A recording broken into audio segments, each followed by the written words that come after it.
कबीर साहब एक जगह लिखते हैं कि एक राम दशरथ का बेटा, एक राम है घर घर लेटा, एक राम का सकल पसारा, एक राम सब जग से न्यारा।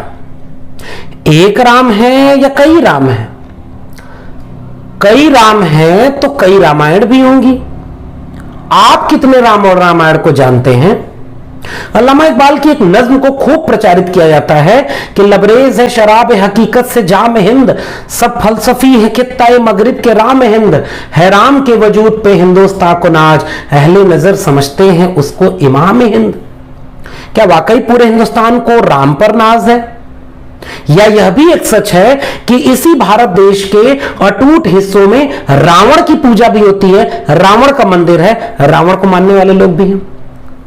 फिर ये पूरा भारत राममय कैसे हुआ? और अगर राम है तो वो कौन से राम है? साहित्य की बात करें तो ए.के. रामानुजन कहते हैं कि 300 किस्म की रामायण है, अलग अलग भाषाओं में अलग अलग राम कथाएं हैं। समाज की बात करें तो जरा आप सोच कर बताइए, आपके घरों में पहली बार रामचरितमानस कब आई? उसका अखंड रामायण पाठ, उस पर रामलीलाओं का मंचन, यह सब कब शुरू हुआ? टीवी आपके यहां कब आई और उस पर जब रामायण सीरियल आने लगा तो उसका समाज से आपके यहां राम की छवि को लेकर कैसे रिश्ता बनता है? राजनीति के राम को आप जानते हैं क्या? वही राजनीति जिसने इमारत में मूर्ति प्रकट करवाई, जिसने ताले खुलवाए, जिसने चुनावी अभियान का सफर वहीं से शुरू करवाया, जिसने मस्जिदें गिरवाई, जिसने रथ यात्रा के नाम पर हिंसा करवाई, जिसने आज पूरे राम को स्थापित किया राजनीति के केंद्रीय पात्र के रूप में। ये पूरी बातचीत अधूरी रहेगी अगर मैं एक किताब का जिक्र न करूं, सच्ची रामायण। स्वागत है आपका सामाजिक न्याय की पाठशाला में। अभिवादन कबूल करिए लक्ष्मण यादव। शुरुआत में ही यह बात स्पष्ट कर दूं कि आपको लग सकता है कि इस दौर में सच्ची रामायण जैसी किताब पर बातचीत करने का क्या औचित्य है। तो मैं ये कहना चाहूंगा कि औचित्य इसलिए सबसे ज्यादा है क्योंकि अगर आप एक बेहतर और मुकम्मल समाज बनाना चाहते हैं तो उसकी सामाजिक, सांस्कृतिक और मिथकीय जो रूपरेखा है उसको सीधे बातचीत करने में शामिल करना होगा। अगर आप अतीत की बातों को या अपने ऐतिहासिक साहित्यिक विरासतों को नई पीढ़ी से साझा नहीं करेंगे तो वो जो गैप है, तमाम अलग अलग आख्यान यानी किस्सों में से एक किस्से को अगर बार बार दोहराया जाए ना तो लगने लगता है बाद में चलकर कि एक ही किस्सा सच था या एक ही किस्सा था, बाकी और कोई किस्से ही नहीं थे। सामाजिक न्याय की पाठशाला आपके सामने यह काम कर रही है कि आप कम से कम उन किस्सों को जाने जो कितने तरह के किस्से आपके सामने छिपा दिए गए। उनमें से एक है सच्ची रामायण की बात। सच्ची रामायण किताब, इस पर सबसे पहली बात, इसका जिक्र पेरियार की पत्रिका कुदी आरसू, जिसे रिपब्लिक कहते हैं, उसके 16 दिसंबर 1944 के अंक में किया गया है। इसका अंग्रेजी अनुवाद द्रविड़ कड़गम पब्लिकेशन ने द रामायण और ट्रू रीडिंग नाम से सन 1959 में प्रकाशित किया था। सच्ची रामायण नाम से इसका हिंदी अनुवाद किया गया 1968 में। इसके अनुवाद करने वालों में जो नाम मिलता है उसके प्रकाशक ललई सिंह यादव और अनुवादक राम आधार मिलते हैं। ललई सिंह यादव उत्तर भारत, उत्तर प्रदेश के, बिहार और यूपी के इलाके में एक प्रसिद्ध नाम है। सामाजिक न्याय की पाठशाला में उन पर भी बात होगी। प्रसिद्ध मानवतावादी विचारक हैं जो अर्जक संघ से जुड़े थे। पेरियार रामायण को कोई धार्मिक किताब की तरह नहीं मानते थे। पेरियार का यह मानना था कि राम का चरित्र एक राजनीतिक चरित्र है और रामायण एक राजनीतिक पुस्तक है। पेरियार ने एक काम यह किया कि रामायण को जो जिस नरेशन में बनाया गया उसके लिए उन्होंने कहा कि ब्राह्मणों ने दक्षिणवासी अनार्यों पर उत्तर के आर्यों की विजय और प्रभुत्व को जायज ठहराने के लिए लिखा है। मैं सबसे प्रामाणिक तौर पर जो भूमिका लिखी है, प्रस्तावना लिखी है पेरियार ने, मैं उस प्रस्तावना को आपके बीच में रखता हूं ताकि आप ये रिश्ता बना पाए कि राम के कई किस्से और उसमें रामायण का जो चरित्र उभरा, राम के अलग अलग रूप निकले, उनमें से जो रूप आप तक पहुंचाया गया है, आपके साहित्य, आपके समाज और आपकी राजनीति, तीनों रास्तों से जो रूप पहुंचाया गया है, केवल वही रूप राम का एकमात्र रूप नहीं है। और सारे भारतीयों की आस्था आज भी राम में एक जैसी नहीं है। यह सच है कि जिसकी लाठी उसकी भैंस टाइप का मुहावरा जो हमारे यहां चलता है कि जो सत्ता में है उसकी बात सबको लगती है कि पूरी दुनिया ही बोल रही है। पेरियार ने अपनी भूमिका में क्या लिखा है पढ़िए। रामायण किसी ऐतिहासिक तथ्य पर आधारित नहीं है, यह एक कल्पना है। रामायण के अनुसार राम न तो तमिल था न ही तमिलनाडु का रहने वाला था, वह उत्तर भारतीय था। रावण लंका यानी दक्षिण यानी तमिलनाडु के राजा थे जिनकी हत्या राम ने की। राम के तमिल सभ्यता कुरील संस्कृति का लेश मात्र भी नहीं है राम में। उसकी पत्नी सीता भी उत्तर भारतीय चरित्र की है, तमिल विशेषताओं से रहित है, वह उत्तर भारत की रहने वाली थी। रामायण में तमिलनाडु के पुरुषों और महिलाओं को बंदर और राक्षस कहकर उनका उपहास किया गया। रामायण में जिस लड़ाई का वर्णन है उसमें उत्तर का रहने वाला कोई भी ब्राह्मण या आर्य यानी देव नहीं मारा गया। एक आर्य पुत्र की बीमारी के कारण मर जाने की कीमत रामायण में एक शूद्र को अपनी जान देकर चुकानी पड़ती है। आप सोच पा रहे होंगे यहां जिक्र शंबुक का किया जा रहा। वे सारे लोग जो इस युद्ध में मारे गए वे तमिल थे जिन्हें राक्षस कहा गया। रावण राम की पत्नी सीता को हर ले गया क्योंकि राम ने उसकी बहन शूर्पणखा का अंगभंग किया, वह उसका रूप बिगाड़ दिया था। रावण के इस काम के कारण लंका क्यों जलाई गई, लंका निवासी क्यों मारे गए? रामायण की कथा का उद्देश्य तमिलों को नीचा दिखाना है। तमिलनाडु में इस कथा के प्रति सम्मान जताना तमिल समुदाय और देश के आत्मसम्मान के लिए खतरनाक और अपमानजनक है। राम या सीता के चरित्र में ऐसा कुछ भी नहीं है जिसे दैवीय कहा जाए। और ये आखिरी पैराग्राफ सबसे महत्वपूर्ण है। जिस तरह तथाकथित आजादी की बात है उस पर कभी फिर बात करेंगे हम लोग कि पेरियार कैसे आजादी के अलग मायने रखते थे। 1947 में आजादी मिलने के बाद गोरे लोगों की मूर्तियों को हटा दिया गया और उनके नामों पर रखे गए स्थानों के नामों को मिटा दिया गया तथा उनकी जगह भारतीय नाम रख दिए गए। उसी तरह आर्य देवताओं और उनकी महत्ता बताने वाली हर बात को मिटा देना चाहिए जो तमिलों के प्रति आदर और सम्मान की भावना को आघात पहुंचाते हैं। हर तमिल जिसकी नसों में शूद्र द्रविड़ खून बहता है उसको इसे अपना कर्तव्य समझकर ऐसा करने की शपथ लेनी चाहिए। एक दो महत्वपूर्ण बातें हैं, आप इस भूमिका को देख करके समझ पा रहे होंगे कि एक भूगोल की अपनी संस्कृति होती है, उनकी अपनी परंपराएं होती है, उनकी भाषा होती है, उनकी अपनी पहचान होती है। अगर दो पहचानों में टकराहट है तो पहचान अपनी पहचान पर आधारित जो हमले किए जा रहे हैं उसके खिलाफ खड़ी होती है। तो पूरा सच्ची रामायण का चरित्र अगर देखेंगे, आर्य बनाम अनार्य, द्रविड़ बनाम उत्तर भारतीय इस खांचे में लाएंगे तो वो घोर हिंसक नजर आएगा। इसीलिए आप देखेंगे कि पेरियार ये कहते हैं कि यह कोई दैवीय चरित्र नहीं, पॉलिटिकल कैरेक्टर है। पेरियार अगर राम को एक राजनीतिक चरित्र कह रहे हैं तो आज 2021 में जब हम बात कर रहे हैं तो क्या यह बात समझना मुश्किल हो रहा है क्या कि राम राजनीतिक चरित्र बन चुके हैं? राम के नाम पर वोट, जय श्री राम का नारा, चुनावी भाषण में, चुनावी राजनीति में एक देश के कोर पॉलिटिकल एजेंडे में राम और धर्म बना दिया जाए, तो आपको नहीं लगता कि पेरियार उस जमाने में कितना उचित बात कह रहे थे? एक किस्सा और है जिसका जिक्र अभी कर देना बहुत जरूरी है कि जब इसका हिंदी अनुवाद किया गया तो पेरियार के इस हिंदी अनुवाद में जब ललई सिंह यादव और इन लोगों ने प्रकाशित किया तो 9 दिसंबर 1969 को तत्कालीन उत्तर प्रदेश की सरकार ने, यानी कि आजादी मिल चुकी थी, सच्ची रामायण पर प्रतिबंध लगा दिया। इसी के साथ पुस्तक की सभी प्रतियों को जब्त कर लिया गया। उत्तर भारत के पेरियार नाम से चर्चित हुए ललई सिंह यादव ने इस आदेश, इस मुकदमे, इस पूरे फैसले के खिलाफ इलाहाबाद हाई कोर्ट में अपील दायर की, मुकदमा जीत गए और सरकार ने हाई कोर्ट के निर्णय के खिलाफ सुप्रीम कोर्ट में अपील की। सुप्रीम कोर्ट में इस मामले की सुनवाई 3 जजों की खंडपीठ ने की। खंडपीठ में अध्यक्ष न्यायमूर्ति VR कृष्ण अय्यर तथा 2 अन्य न्यायमूर्ति PN भगवती और सैयद मुर्तजा फजल बंगाली थे। 16 सितंबर 1976 को सुप्रीम कोर्ट ने इस मामले पर सर्वसम्मत से फैसला देते हुए राज्य सरकार की अपील को खारिज कर दिया और यह कहा कि भाई अभिव्यक्ति की स्वतंत्रता सबसे अहम है। और उसका अनुवाद आप स्क्रीन पर इसमें देख पा रहे होंगे कि फैसला किस तरह से इस पक्ष में आया। जुर्माना और हर्जाना लगाया गया, सरकार को जितनी प्रतियां जब्त की गई थी उसको वापस प्रकाशकों को लौटाया गया और इस तरह से यह टेक्स्ट आगे बढ़ा। इसके बाद कई बार इस तरह की चीजों पर आरोप सियासत में लगे। अभी 2007-8 में आया, भाजपा ने आरोप लगाया, उसमें बसपा की सरकार थी कि यह पेरियार के साथ खड़ी है, राम का अपमान किया जा रहा है।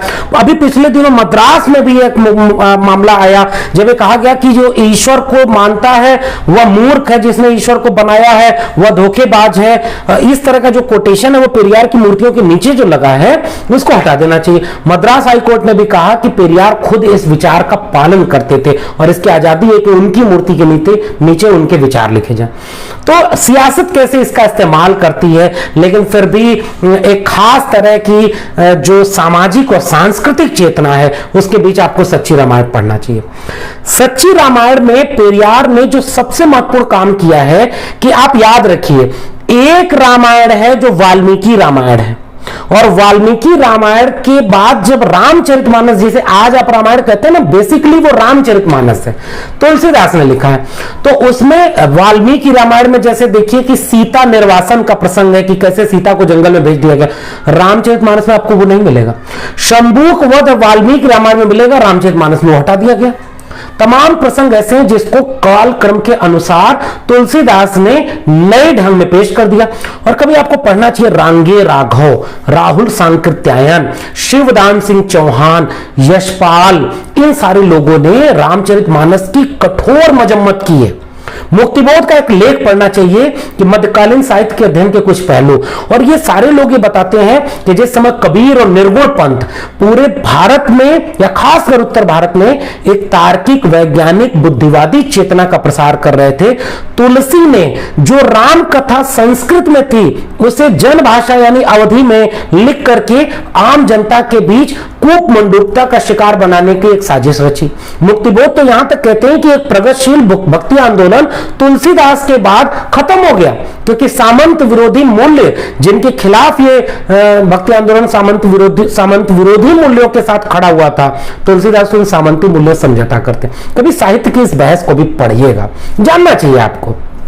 दूसरी बात जो सबसे महत्वपूर्ण है वह जाननी जरूरी है, राजेंद्र यादव का एक लेख भी आपको पढ़ना चाहिए जिसमें वो कहते हैं कि गंगा और रामचरितमानस इन दोनों ने उत्तर भारत में कूप मंडूकता और पाखंड और अवैज्ञानिक चेतना के प्रसार में बहुत महत्वपूर्ण भूमिका निभाई। अब आते हैं रामचरितमानस के कई खंडों यानी राम के कई कथानकों पर। ए.के. रामानुजन का एक लेख आपको जरूर पढ़ना चाहिए, स्क्रीन पर आपको देख पा रहे होंगे लेख। ए.के. रामानुजन कहते हैं कि कई प्रकार की रामायण है। कंब रामायण, तुलसी की अपनी रामचरितमानस, बौद्ध रामायण, जैन रामायण, अलग अलग भाषाओं में 300 प्रकार की रामायण आपको देखने को मिलेगी। यह सबसे महत्वपूर्ण बात है। पेरियार ने इन सभी प्रकार की रामायणों का अध्ययन किया, कई सालों तक अध्ययन किया और उन सब को मिला के मिथकीय कहानी का मिथकीय शैली में काउंटर नैरेटिव रचा गया है जिसे सच्ची रामायण कहा जा रहा है। आपको पढ़ के ये लगेगा कि इसका प्रमाण कहां है, इस बातों का जिक्र कहां है, ये तो यूं ही कर देंगे, जबकि यूं ही नहीं कही गई। उन सारी राम कथाओं को मिला करके कहा गया।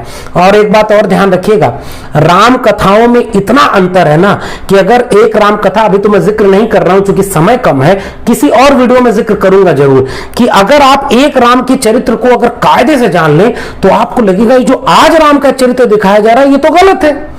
ये बौद्ध रामायण अलग है, जैन रामायण अलग है, कंब रामायण अलग है, तमिल रामायण अलग है, तमाम तरह की रामायण, नेपाली रामायण, इन सारी रामायण का अध्ययन किया पेरियार ने और उसके नाम पर मिथकीय भाषा में, मिथकीय शैली में काउंटर नैरेटिव गढ़ने की किताब का नाम है सच्ची रामायण।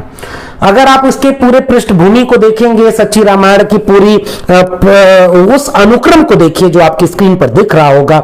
अनुक्रम में देखिए, सच्ची रामायण में सबसे पहले परिचय दिया गया है जहां विस्तार से बताया जाएगा कि इस कथा का चयन कहां से लिया गया। पहली आवृत्ति पर ललित सिंह यादव के शब्द मिलेंगे, भूमिका है इसकी पूरी प्रस्तावना है, कथा प्रसंग यहां पर आपको विस्तार से पढ़ने को मिलेगा। फिर एक एक चरित्र के ऊपर विस्तार में उसका चरित्र चित्रण किया है पेरियार ने। दशरथ, राम, सीता, अन्य जन, रावण, राम और सीता के चरित्र। एक किताब और मिलती है जो सच्ची रामायण की चाबी के नाम से प्रकाशित हुई थी बाद के दिनों में पेरियार ललित सिंह यादव के द्वारा। उसमें आप देखेंगे तो आखिरी में मिलता है रामायण व महाभारत काव्यों पर श्री जवाहरलाल नेहरू के विचार, मुकदमों की सूची, कितने मुकदमे हुए इस पूरे कथा को लेकर के, इस किताब को लेकर के, उन विनम्र निवेदन, 2 शब्द, प्रत्येक आइटम का उत्तर निम्नांकित है, परिशिष्ट और निष्कर्ष नाम से ये पूरा आपको मिलेगा। और ललित सिंह यादव के जो शब्द हैं वो आप देखिए किस तरह से वो कह रहे हैं कि राम और रामायण के सभी पात्रों को यदि भगवान का अवतार और दैवी शक्ति मान लिया जाए तब तो किसी विषय पर बुद्धि गम्य तर्क करते हिंदू न रहकर विधर्मी हो जाएगा, बुद्ध युक्त सच्ची मानवता खतरे में पड़ जाएगी। अतः केवल मानव मात्र समझकर उनके चरित्रों का विवेचन किया जाए, सच्ची रामायण की शंकाओं का समाधान किया जाता है। और ये जो चाबी लिखी सच्ची रामायण की चाबी, रामचरित्र उपाध्याय कृत, रामचरित चिंतामणि, मैथिली शरणगुप्त की साकेत, केदारनाथ मिश्र की कैकेयी, चंद्रिका प्रसाद जिज्ञासु कृत रावण और उनकी लंका, इसके रेफरेंस दिए हैं दूसरे पन्ने पर, आप देख पा रहे होंगे। कामिल बुल के वहां कह रहे हैं कि भाई बानर भालू जो थे ये तो आदिवासी लोग थे, आपने आदिवासियों को राक्षस कहला दिया। इसका देखिए प्रसंग आपको मिल रहा होगा, वाल्मीकि रामायण से प्रसंग लिया है। जी रामदास की the aboriginal tribes in the Ramayana made in India में ये कहा गया है कि कैसे ये ट्राइबल्स थे जिनको राक्षस कहा जा रहा है। जैन रामायणों में जिस जाति कहा जा रहा है कि जिस जाति की ध्वजा पर बंदर का चिन्ह होता है वो बानर जाति कहलाती थी, जैसा कि आजकल रूस देश में की ध्वजा पर रीछ का चिन्ह होने से रशियन बियर्स और अंग्रेजी जाति में शेर का चिन्ह होने से ब्रिटिश लायंस कहते हैं। जैन ग्रंथों की रावण कथा में बानर चिन्ह के ध्वजा मुकुट धारी जाति वानर वंशी कही गई है। इस तरह से जो अलग अलग रेफरेंसेस हैं वहां से लिया है।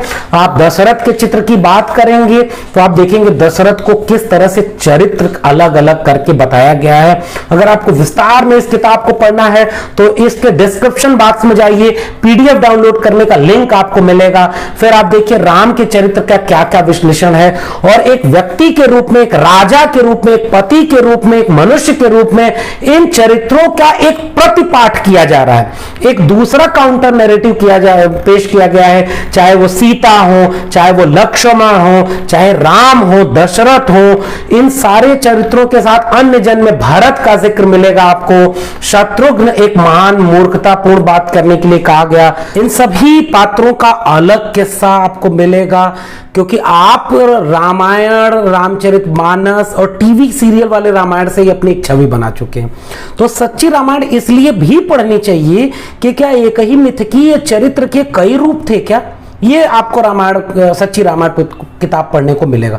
सबसे खास बात ये कि रावण को लेकर के आपको लगेगा कि वो एकदम नकारात्मक चरित्र का व्यक्ति था, लेकिन रामायण के चरित्र में रावण की बजाय जब आप सच्ची रामायण के चरित्र में रावण देखेंगे तो आपको क्या विशेषताएं दिखने को मिलेंगी।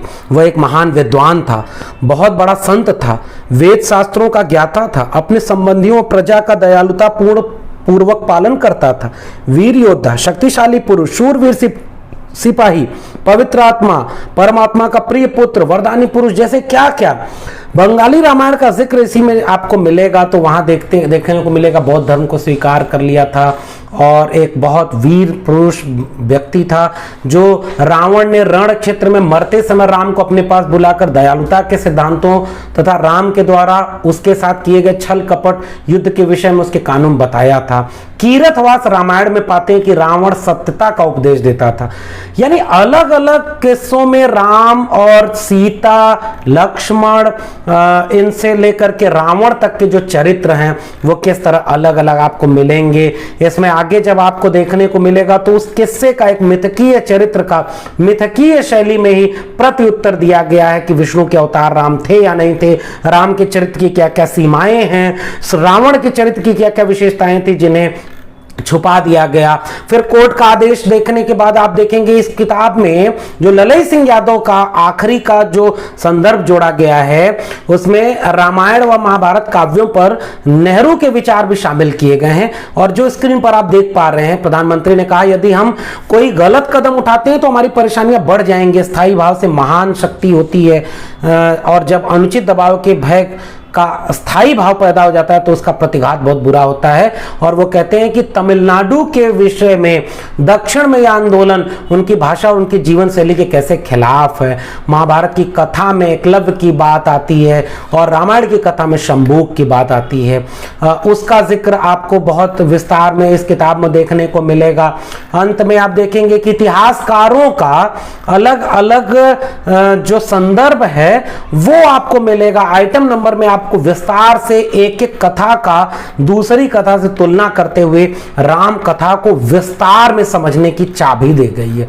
इसलिए आपको इस किताब को जरूर पढ़ना चाहिए कि आप एक मिथकीय चरित्र को एक टेक्स्ट से पढ़ते हैं और आपको लगता है कि यही एकमात्र सच है उस चरित्र का, लेकिन उसके कई रूप हैं और उन रूपों में आप देखेंगे कि जो चाबी है इसने राम कथा को समझने में बहुत बड़ी भूमिका दी है। इसलिए भी इस किताब को नई पीढ़ी के लोगों को जरूर पढ़ना चाहिए, जिसमें वो विस्तार से कथा के निष्कर्ष और तमाम तरह के प्रतीकों और बिंबों की बात करते हैं।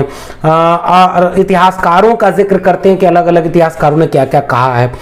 मेरा मानना यह है कि सच्ची रामायण पुस्तक और उसमें सच्ची रामायण को समझने की जो चाबी वाली बात कही जा रही है, इन दोनों को विस्तार में समझे बिना आप इस चीज को नहीं समझ पाएंगे कि असल में रामायण कोई एक टेक्स्ट नहीं है।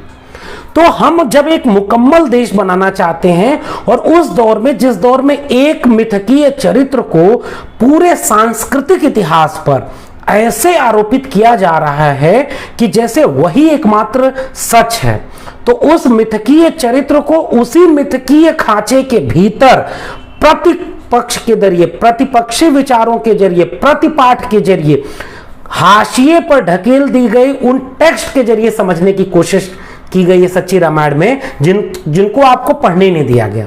इसलिए आपको सच्ची रामायण की किताब जरूर पढ़नी चाहिए। इस डिस्क्रिप्शन बॉक्स में इस पूरी किताब का लिंक आपको मिलेगा, पीडीएफ लिंक, आप उसे डाउनलोड कर सकते हैं।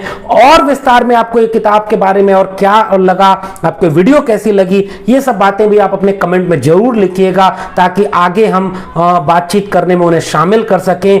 तो उम्मीद करता हूं कि मेरी बातचीत से आपको एक बुनियादी सूचना ही मिली होगी। विस्तार में तो आपको किताब को पढ़ करके मिलेगा। पढ़ने की आदत डालिए। सामाजिक न्याय की पाठशाला आपसे अपील करती है कि पढ़िए, लोगों को पढ़ाइए, तर्क और विवेक से बहस करिए, स्वस्थ बहस करिए और एक समता और न्यायपूर्ण समाज बनाने में अपनी हिस्सेदारी निभाइए।